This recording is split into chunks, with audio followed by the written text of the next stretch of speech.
Right, welcome back to another episode of STL Real Estate Roundtable. I'm your host, Jaden Barr, and today I'm joined by a very special guest, Jessica Berchtold.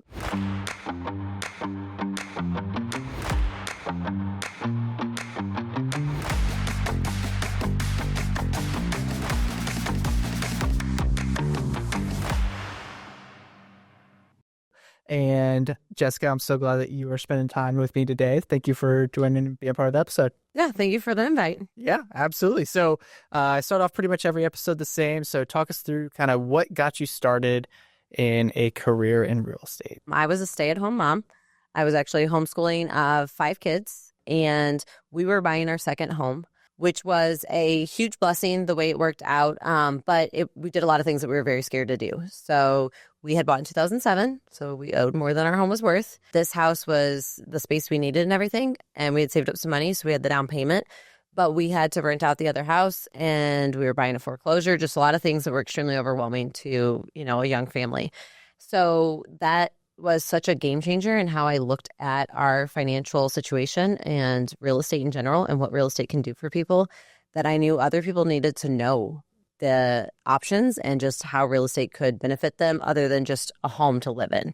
It made us landlords for the first time and things like that. But it changed our perspective in so many ways. So I had it on my heart that I needed to get my real estate license. But at the same time, honestly, that whole self-talk, I told myself it was stupid. I mean, how could I go out and start a career?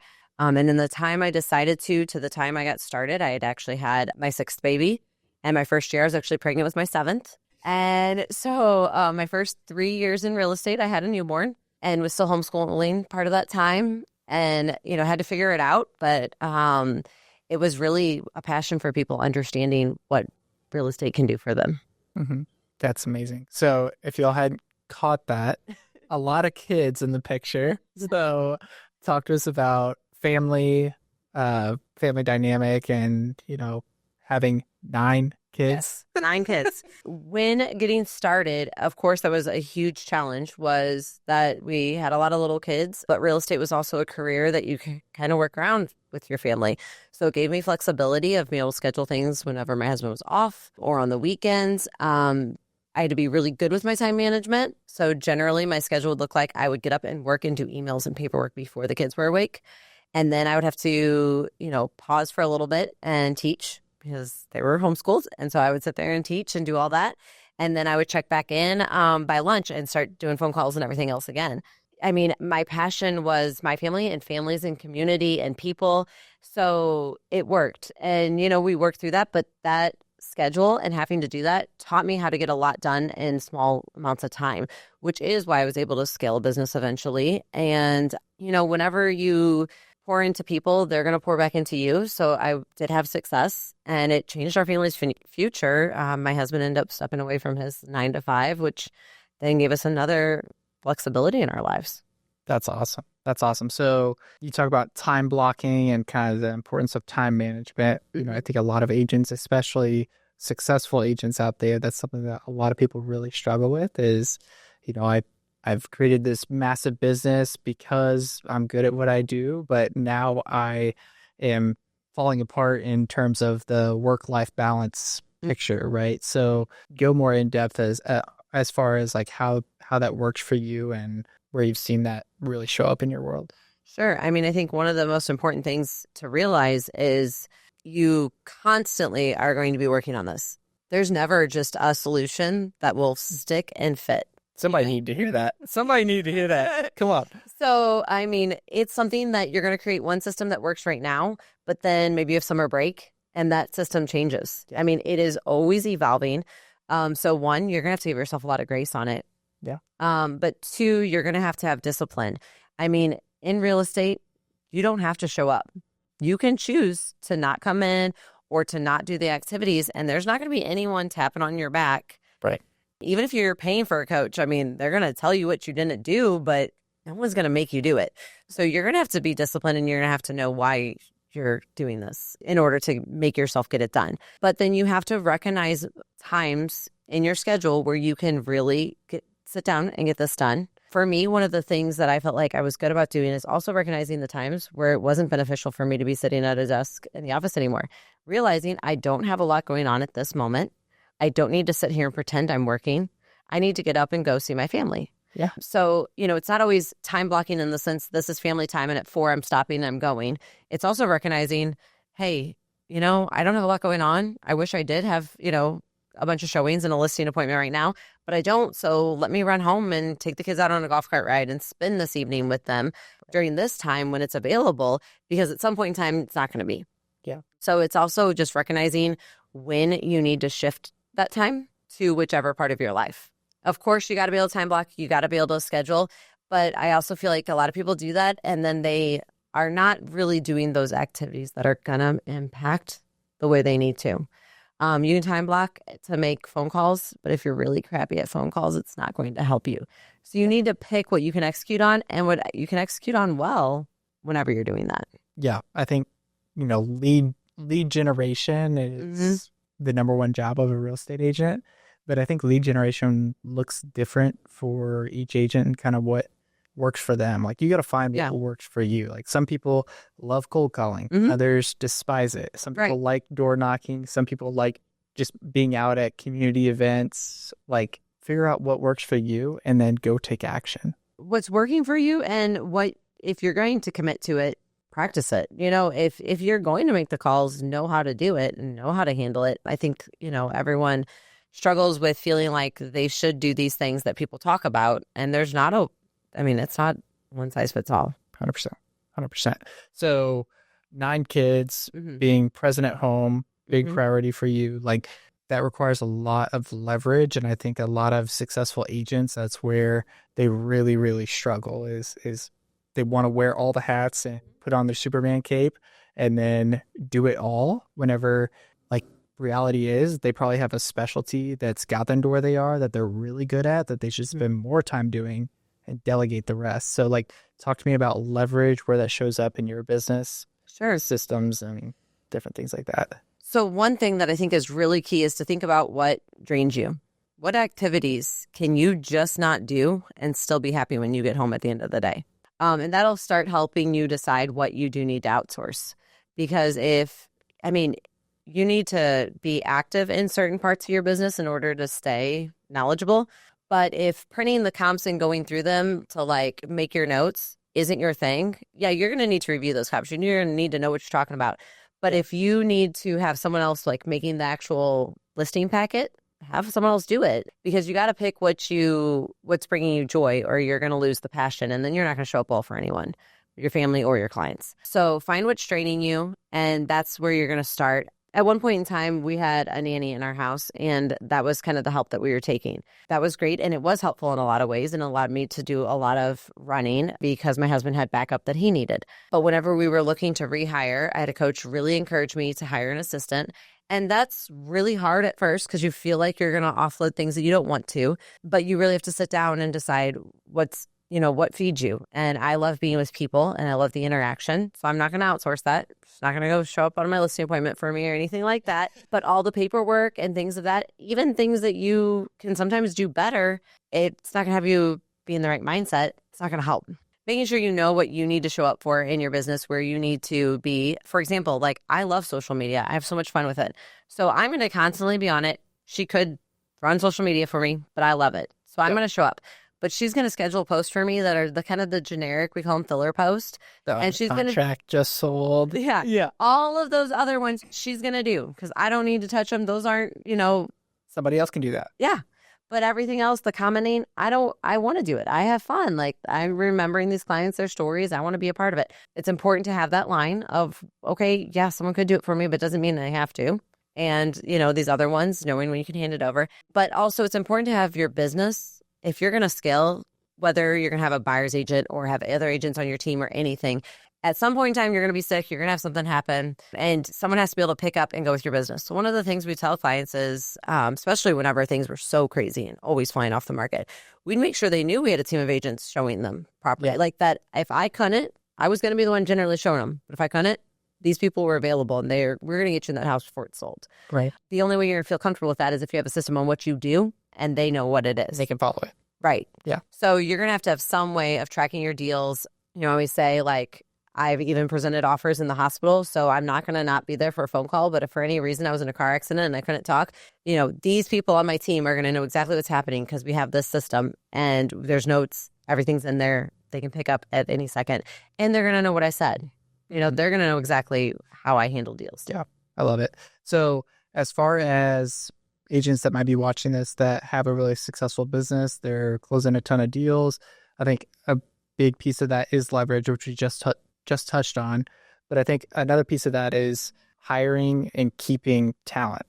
How do you hire talent and how do you keep talent on your team, right? Whenever your business is big enough to where you can't do all the things yourself, you can't wear all the hats, and you want to add people into your world, like what's kind of your philosophy as far as that goes? Sure. So, I think it kind of goes back to community. I have people that are kind of the same passion of mine and it connected in this community, and it's outside of this business, that we're together. We're neighbors, we're friends, we're connected. And so it's not just in real estate that we're sharing life experiences. And so we have the same place we want to be. But again, you have to have some kind of value that you can offer them and, this system that you can show them how to be successful. Keeping an assistant able to do their job where you're able to have things organized enough that they know what they're doing. Why do most people get lost in real estate? They don't know what to do and they're like looking around and they can't figure anything out. Right? I got my license. Now what? Well, like your assistant, like you're going in 50 different directions. There's some days where like, she's like, I don't know when I'm going to see you. You have these little 5-minute crash courses of time. Yeah. But if she didn't know so much about my career, her first year, she was in my car, in my house, next to me the whole time.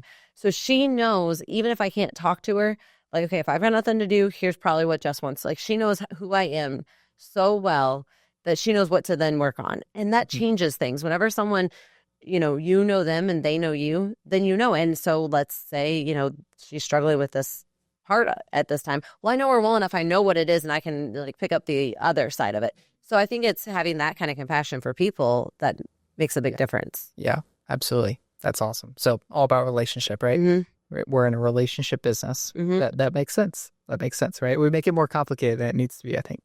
You have a big presence in North County. So, and you have a passion for North County. Like, talk to us about that passion and then kind of the vision for your business and how you're impacting the community there. I grew up in Hazelwood and, I never had I wasn't like, oh my goodness, I'm from Hazelwood and I'm staying here forever or anything. We bought our first house. But at some point in time, we really got involved and we just saw a really special community in North County. And I saw a lot of ways that agents sometimes underserve our area. You have someone who, they're always hiring the professional photographer or this for that, but then they weren't on this listing over here. And it's sad, but, my broker, one of his big things is everyone deserves a good realtor regardless of price point. That's actually why I ended up where I am, was because we really connected on that. And so, yes, lower price point, you have to work harder to run more deals to do the same thing. But, showing up for those people who really a lot of times need it the most was a big passion of mine. And so one of the things that I'll talk about a lot is why I'm raising my family there. A lot of people can say why they're going to go and live here and raise their family in the school districts and the things, right? That's something that people struggle with in North County. But I can tell someone at an open house why I'm choosing to raise my family here. I know what's going on within the city, really involved in Florissant, what we're working on, what we're improving, what's being done, the excitement that's there. And I just see a difference in community and how people show up for each other. So I can't tell you how many stories of a client that didn't want to move and moved. The people who sold us our house where we are, they're moving back right now. That's awesome. It's a different community. Like you have something happen, the amount of people that are going to show up for you and support you. It's, you don't see it in other places. That's amazing. Yeah. That's awesome. So as shifting gears here, as far as, how you create client experiences throughout the transaction, I think that's another piece that a lot of agents, drop the ball. Is it's a more of a transactional business rather than an experience-based business. And so how do you make it to where it's an experience that clients, you create clients for life? How do you go about doing that? So one of the most important things that we all have to do is listen. So, so often, to me, one of the biggest compliments and something that I've heard over and over again, so I realized how important it really is whenever people are like, you understand me so well. Like I'll point out like, okay, I know you like this, but you said you didn't want whatever. And you bring them back to their goal whenever they were excited, and you could just make the sale on the house, but that's not what they actually wanted. And you remind them like, okay, are you sure because of this? They can see that you're looking out for their interest over the deal. And so really hearing them and understanding and paying attention to these little details during the showing to understand them so well that before going into a house whether or not they're going to like it.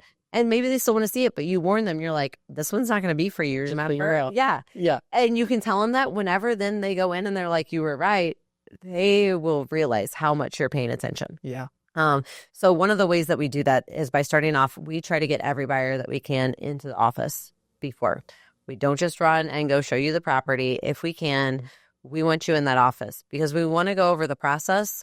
We want to have chances to talk to you and, just go learn about you and your life and what you're looking for. And then, a lot of times they'll say, well, this one, it's not really what I'm looking for. And in the beginning, I'll be like, let's go look at it because I need to hear initially. So I had some relocating and I was like, we're going to just go look at everything we can because you're only in town this weekend. I know this one's not in the right subdivision. I know this one doesn't have the right backyard, but I need to see how you interact with houses. And then that way I'll know whenever you're gone and I'm doing these video tours, I'll be able to tell you whether or not it's yours or not, right.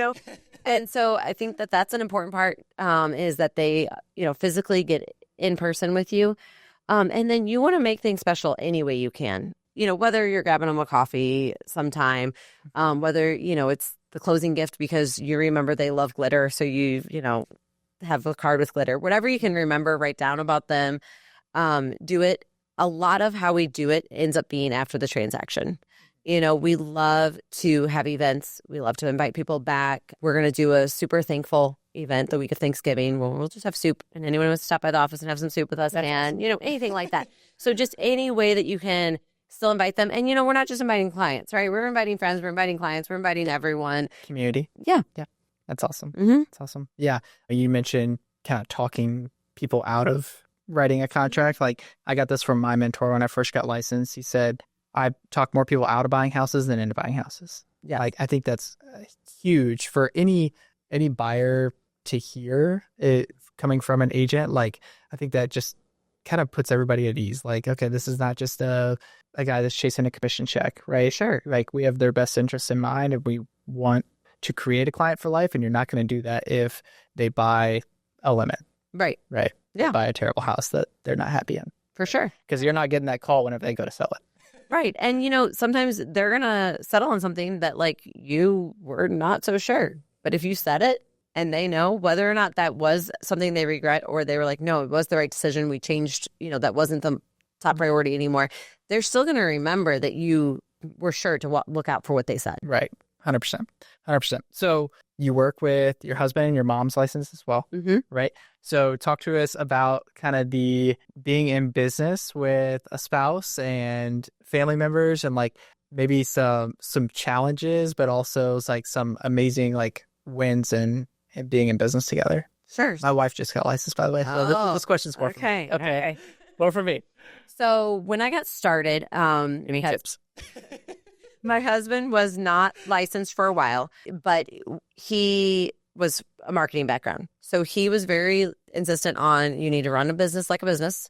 You need to focus on marketing. A big part of your job is going to be marketing. And Moore gave me a lot of points and, told me to do certain things. So it was more following. But there was a lot of times where so he insisted I have my own website, not use a brokerage one, these little things. And I didn't necessarily agree, but it's fine if you're doing it. I mean, yes, it might cost me extra, but it's not a battle I'm going to fight. I didn't necessarily always agree, but it was not the battle you're picking the battles you choose to fight. So it's which things are worth it, and in a lot of ways you're both going to be right and you're both going to be wrong. And so yes, I was thankful I had my own website in the long run. It wasn't my top priority, but he was able to do it. So worth it. And so that wasn't too hard to navigate. Really at the time, we were more struggling with I would raise in my career and then he would. And it was what do we pour into? So then at the end of 2019, that's when he decided to get licensed. And he is not going to, like, he has done one showing for me this year. No, maybe two. And I had a migraine once and another time. Oh, I got a spray tan and I couldn't go out. And he did a showing for me. He is not going to interact with people very often. He actually got his broker's license because he can go and take those tests so nice and fast, and it's simple, but that's not his thing. But he is constantly doing things behind the scenes for us now at this level, does all of our bookkeeping, and it's together but separate. So there's not a lot for us to battle over. He is just carrying all these things that I can't do and would totally drain me. Like taxes, oh man, if people don't warn you about figuring that out early. And I get it, there's tax professionals, but you need to read too. So he went through and redid all of our bookkeeping, all of this. And it was tons of effort and work, but it's also that unseen work. So like remembering to appreciate each other and what you're doing, because that's really hard. But we don't have to interact a lot. But me and my mom, we are both agents. And so there's more interaction there. We're on team meetings together and those things. And I think the key is to keep work at work. And then, like when it's not, then you have the personal things. The hardest struggle, honestly, there is I do have 9 kids. And so a lot of times she's my babysitter. And so like she can't fill in for me with work if she's babysitting, so really it's that we're family and we might both be out of town at the same thing. Yep. But, we do have other people on the team then that aren't. But, for a while it was like, well, if we both go to Florida, who's going to show a house for us? Right. That's awesome. Okay, cool. So as far as like challenges that you're currently working through in your business, like is there anything that you're working towards right now or anything you're processing or heading into 2025? Like what's kind of like your big rock for 2025? So the past few years we've went through a lot of like our business. I would say like we've always tried to run our business like a business, but like going from baby business to not running it like baby business, that was like the hump we just got over. Okay. Right now I'm going into, I think I'm going to get my Illinois license and do an office over in Alton. My kids go to school over there. My 2 biggest ones are in school over there. And we know since we have 9, we'll be over there for a long time. So I would like to also, pour into that community that we're in constantly there. And so I think that I'm going to have to try to go back to real estate school. And I do not want to do that. So I've been discerning if getting a license in Illinois is on my 2025 business plan. But if we do, we'd like to have a building, just like we do in Florissant, really have our presence in the community. I do think that if I did it, I would, immediately partner with other agents because I'm not leaving my Florissant community. I'm going to show up there. So that would be a leverage. But I think that's the growth that we are considering this year. Awesome. So what, looking back at your career so far in real estate, what's the thing that you're most proud of with your business? So at the end of 2019, when my husband left work, it was very sudden. We were planning that sometime in 2020, he would step away from full-time work and that real estate would become our primary thing. But it was like still a plan and we did not have anything set in stone, no dates, nothing like that. So like no backup on health insurance, all the things. Right. So at the end of the year, whenever that happened, the first thing we started was him going to get his license so he could step in. Anytime you do something like that, you're taking focus off of something else. So we were focused on him going through school and I was focusing on home more. So of course, we're in January and I'm not doing the activities to have a lot in my pipeline and we're going into COVID. We start hearing about it, but we don't know what it is or anything about it. So all of a sudden I'm like, we have no income except me. That had never been the case. Like when I got into real estate, he was a salary employee. So like our bills, we had kept within the means of his salary. And all of a sudden, I'm the one who's going to pay the mortgage. And I had never had that on my shoulders. I've been a stay-at-home mom before.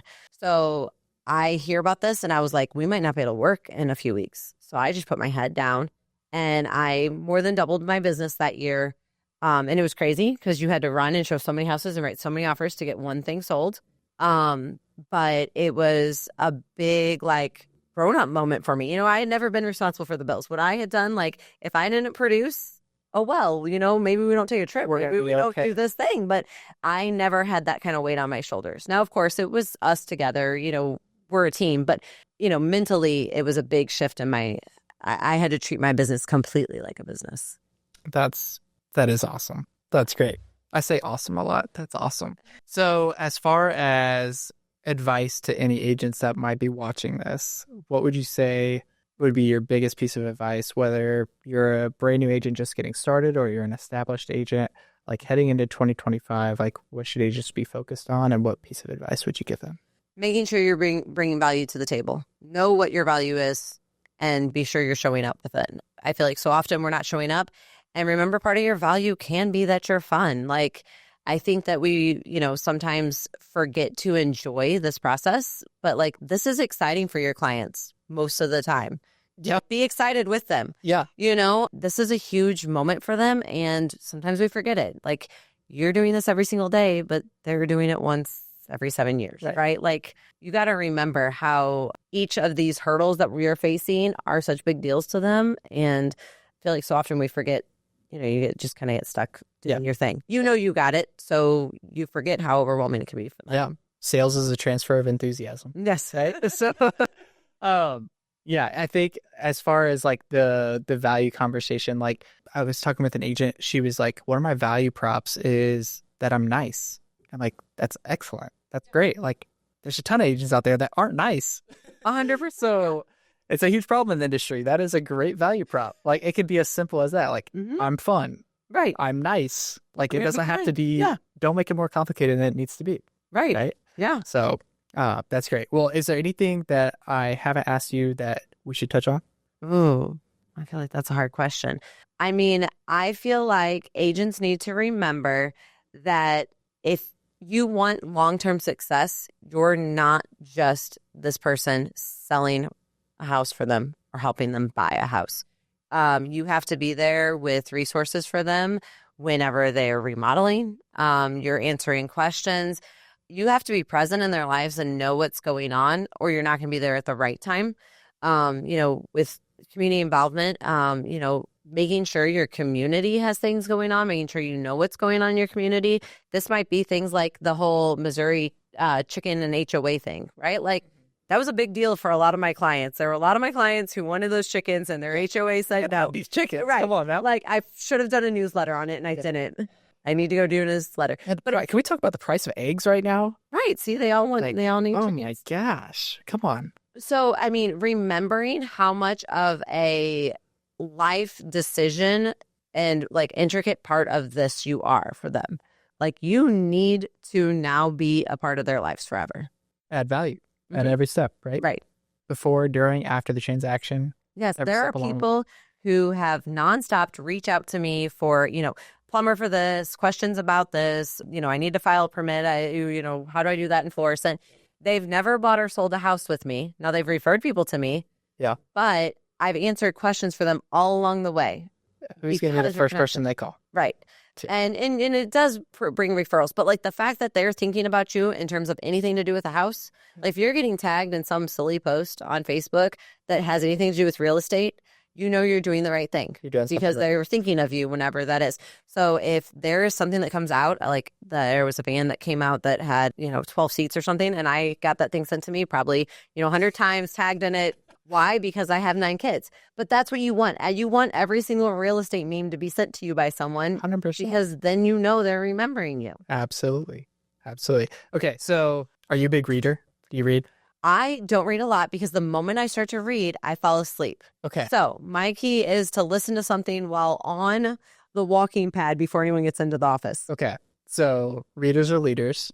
What has been the most impactful book that you've read? Ooh. Can be personal or business related. Probably the book I make anyone who is joining our team read is Ninja Selling. And the reason that one I find so impactful is because it's really about staying connected with people you care about. And I remember whenever I first read it and the broker I had, I was like, I can't do this. Like, I cannot make 52 calls a week. Like, there's kids screaming all the time. He's like, no, it's about connecting with the people. And, when you break it down, it's really about how do you stay in contact and connected to people. And so that's a lot of what we've built our kind of foundation on is just how you stay involved. So, in the sense of real estate, it's going to be, having a client event. Now, for me, I feel like it's not always a business move. Like I have events that have nothing to do with real estate. I help with city events that don't connect to my business. My name's not on it at all. But anytime you're adding value to your community and people around you, you're still bringing value. So that book, I think, is extremely helpful for very basic things that you can do every single day to keep people connected to you. So when I started, one of the things that I would just be sure to do is any time I thought of someone, I'd send them a text saying, hey, I'm thinking about you. It's so simple, but there's a reason they came across your mind. And sure enough, they'd be like, oh my goodness, I can't believe you sent me a text. Like I was so overwhelmed, whatever, that prayer request, something. Yeah. I mean, it's very easy. It can be that simple. You just have to do it. Yep. Take action. Yep. Right. Awesome. Well, Jessica, thanks so much for being a part of the podcast. I know that everyone watching, listening is going to get a ton of value from this episode. So thank you so much for hanging out with me today. Yeah. Thank you for inviting me. All right. We'll see you on the next episode.